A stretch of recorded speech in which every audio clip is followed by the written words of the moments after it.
The Central Bank of Nigeria has lifted the ban on 43 items previously restricted from accessing foreign exchange. Now, this means that importers of the 43 items, which include rice, cement, meat, poultry, and others, can now freely purchase forex from the official window at cheaper rates. While the CBN says it will also boost liquidity in the foreign exchange market by intervening from time to time. It says the intervention will decrease gradually when market liquidity improves, while the banking regulator pledges to continue to promote orderliness and professional conduct. Well, it says it has set the attainment of a single forex market as one of its goals, and consultations are ongoing with market participants to achieve the goal. The new decision comes amid high levels of volatility experienced in the forex market, with the naira falling to an all-time low by trading at 1,045 naira to the dollar in the parallel market and 776 naira at the official market. Let's bring in Paul Alaje, an economist, for more on this. Paul, good to see you. And let's see how we can break this to simple understanding. First, those items that were banned and what it means to the Forex Naira regime.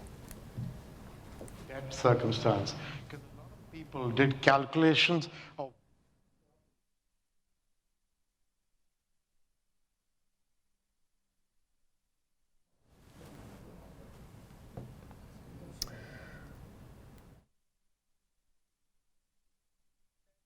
one later increase. Those of them that, of course, have not been banned on the import window, because there is another platform where some products are banned. Those of them that are not banned, they can now access FX directly from the Central Bank of Nigeria, which include toothpicks, rice, cement, although bag cement is not allowed on another platform. So the importer of those may still have challenge. Iron, steel, so many other products that are listed that as of 2015, the Central Bank of Nigeria brought a policy to say, no, today the Central Bank is taking a different position from a previous position he has taken. What that means is government is hoping that the pressure that is going to parallel markets, that is, those that are foiling parallel market demand, will reduce significantly, hoping that when the parallel market loses demand, that even if supply remains the same, what we are going to see is reduction in the parallel markets. That is, Central Bank is hoping that the 1,000 plus that we have seen in the parallel market, perhaps this 43 item is contributing to it. And I can tell you, some international organizations also share this view, and they have made it known both in written and also in several interviews, even though they are not Nigerian based, they are international agencies. And they feel if these 43 items are allowed, then they can say truly force of demand and supply will adjudicate price. That said, that is the hope, that is the expectation of Central Bank from what is written. And it's also expected that Central Bank will now intervene. What it means again is that we have now abandoned the initial policy that was made or that was announced by the immediate past acting governor of the Central Bank, that force of demand and supply will adjudicate price. If you read the circular issued by Central Bank today, Central Bank have said it's going to go back to interventionist approach, that is, intervening in what is happening in the market forces, because it is obvious that naira is still volatile, is too weak to compete with the dollar, not because of the nature of the money, but because of the production capacity and productivity of the country, especially as it has to do with exports and imports. So what is reasonable, which we have always advocated for, is that force of demand and supply cannot adjudicate price in the developing country. But right, this is just the first leg. The second leg will be how we fiscal authority and how we with Central Bank, monetary authority, align with fiscal side and most importantly the trade side, because that is what can bring the stability Central Bank has written in that circular. If not, we are only postponing the evil day. Unfortunately, it may not be too long before we see another major shock and distortion in the economy. Paul Alaje, well, the central bank says it's making consultations right now to achieve this single forex market. If you were to advise the Central Bank of Nigeria, how best do you think it should go about achieving that? The real problem we have is supply side. When you check, the former central bank governor Emefiele have tried to achieve this. It was not workable. It was not visible. The other governor that left was acting governor for a short period of time, focused on demand side. He was unable to achieve it. Now we have a new governor, Dr. Yemi Cardoso. He's also approaching it from the demand side and bringing temporary measure. I think what we forget is that most of the time we are underestimating the influence and the activity of those that are speculating against the naira. The real solution to exchange rate challenges in Nigeria is not just going to come, and I mean permanent solution. It will not come from a mere finding demand side solution. It will be, how do we boost exports in this country?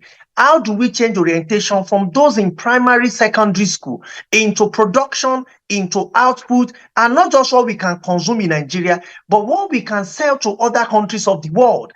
This is the permanent solution to our FX challenges. Today, America, World Bank, and IMF are telling China, not to weaken currency because it's a producing country. The same agencies, and I said it with all sense of responsibility, are telling Nigerians, that your policies, you need to weaken your currency. Why? Because we're a consuming country. We need to change our approach by allowing the three legs of the economy to converge. And I'm happy that the president seems to have appointed 3 new people to head those agencies. And you see, it's not going to just be about them. They must have a team to work with and must be, be truthful to themselves that we have tried this method. The method we are trying now, we have tried it before. But I'm really very open to the new approach Central Bank is taking, by the way, because I can tell you that the exchange rate is hurting the economy. Okay. So if Central Bank feels they want to give it another approach to bring down the exchange rates that we have naira to the dollar and also to align the window, it's allowed. And I'm hopeful that we are going to see the difference. But when you come to permanent solution, what I think they should do, it is to move Nigeria towards export-oriented production. And if quickly we do here, otherwise, Paul, we'll solve it temporarily and we'll come back to it. Okay, Paul, before we let you go quickly, if we can do this in a minute, are there items on the 43, out of the 43, you would want the government to have a rethink? Because listening to you now means we all still have to come back and fix some of the key things here to shore up production here. You spoke about toothpick. Shouldn't that also be taken off the list? Well, I think there are a number of items that should be taken off the list. One time, government said Nigeria have reached sufficiency in price of cement. Today, we are seeing price of cement going to 5,000 plus, even though in some countries, West African countries, and Nigeria have comparative cost advantage over it is cheaper. So government need to rethink that. 2, the price of rice. We have seen what is going on. Is it paddy we want to import or finished product? Then last administration has encouraged over 300 rice mills to open. That means we might start seeing those 300 rice mills and more. And there are a few ones that joined, but that the last number that was quoted. So we might be seeing between 300 to 500 rice mills closing their shops because of counter policy that was promoted by previous administration. In less than 8 years, we are seeing another policy.